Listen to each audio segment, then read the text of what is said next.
दोस्तों जहां एक तरफ पूरे मिडिल ईस्ट में टेंशन्स बनी हुई हैं, एक तरफ से दूसरी तरफ मिसाइलें दागी जा रही हैं, तो वहीं भारतीय डीआरडीओ ने चुपचाप एक और नई और बहुत ही आधुनिक मिसाइल का परीक्षण कर लिया है। जानकारी के लिए आपको बता दें कि भारत ने जिस मिसाइल का परीक्षण किया है, दुनिया के गिने चुने देशों के पास ही ऐसी मिसाइलें मौजूद हैं और भारत के अंदर चल रही ये तैयारियां दर्शाती हैं कि दुनिया में किसी भी तरीके का नया युद्ध छिड़ जाए, भारत अपनी डिफेंस पावर से किसी भी तरीके से कॉम्प्रोमाइज नहीं करने वाला है।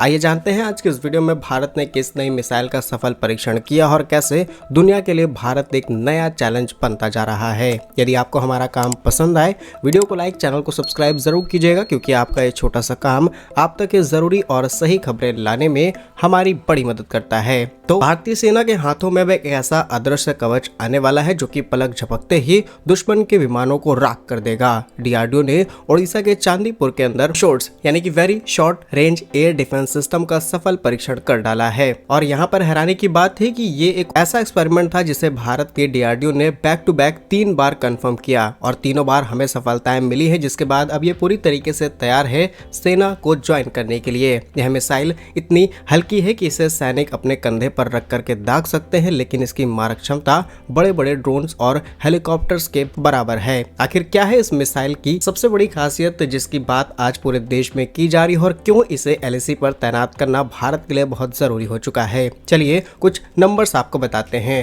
तो ये एक मैन पैड्स टाइप का हथियार है, यानी कि man portable air defence system है। इसकी रेंज 6 से 7 किलोमीटर की है और अल्टीट्यूड 3.5 से 4 किलोमीटर तक है, यानी कि इतनी ऊंचाई पर उड़ रहे किसी भी ड्रोन, फाइटर जेट, हेलीकॉप्टर को साफ किया जा सकता है।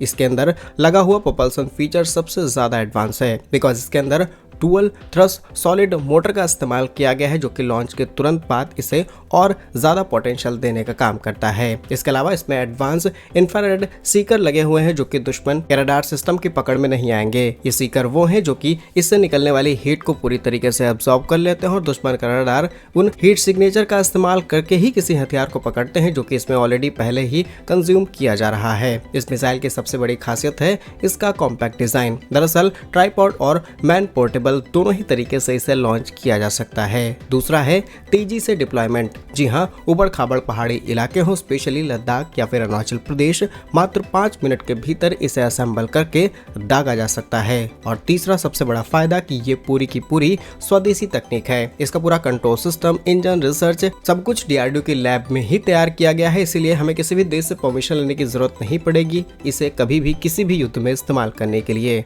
अब यह मिसाइल भारत के लिए गेम चेंजर क्यों है, जरा इसे समझते हैं। दरअसल आज के समय पाक और चीन जैसे देशों ने ड्रोन का इस्तेमाल बढ़ा दिए हैं और करंटली मिडिल ईस्ट में चल रहे तनाव के चलते यूएवीज का इस्तेमाल और ज्यादा बढ़ चुका है। इसीलिए लो फ्लाइंग हेलीकॉप्टर्स का इस्तेमाल हो या फिर यूएवीज जो कि बहुत लो एल्टीट्यूड पर उड़ाए जाते हैं, वो रडार सिस्टम में पकड़ में नहीं आते हैं। इसलिए इस तरीके का एयर डिफेंस सिस्टम कई बार बहुत ज्यादा कारगर होता है और हमारे लिए जिस तरीके के एल्टीट्यूड पर हम ऑपरेट करते हैं, स्पेशली बॉर्डर्स के लिए हिमालय की चोटियां, बड़े air defence system like S-400 को ले जाना बहुत मुश्किल है। इसलिए ये छोटा हथियार हमारी सेना के लिए सबसे ज्यादा यूजफुल हथियार है और जैसे ही इसके 3 सफल परीक्षण किए गए, अब बताया जा रहा है कि इसके यूजर ट्रायल्स जल्द शुरू किए जाएंगे और जैसे ही ये ट्रायल्स कंप्लीट होते हैं, भारतीय सेना को इन्हें हैंड ओवर किया जाएगा, क्योंकि भारत ने कुछ समय पहले अमेरिका के स्टिंगर और अगला जैसे ऐसे ही डिफेंस सिस्टम खरीदने के लिए एक बड़ा ऑर्डर प्लेस किया है, जिसमें हमें बिलियंस ऑफ डॉलर देने पड़ रहे हैं। लेकिन इसे हमने लगभग आधे से भी कम कीमत पर बना करके देश में तैयार करके न सिर्फ लैब तक रखा, बल्कि इसके सफल परीक्षण भी कर डाले हैं, वो भी ऐसे समय में जब पूरी दुनिया युद्ध की आग में जल रही है। बाकी क्या कुछ सोचते हैं आप भारत की इस तैयारी पर, कमेंट बॉक्स में डीआरडीओ के लिए जय हिंद जरूर लिखिएगा। पूरा वीडियो देखने के लिए धन्यवाद। जय हिंद।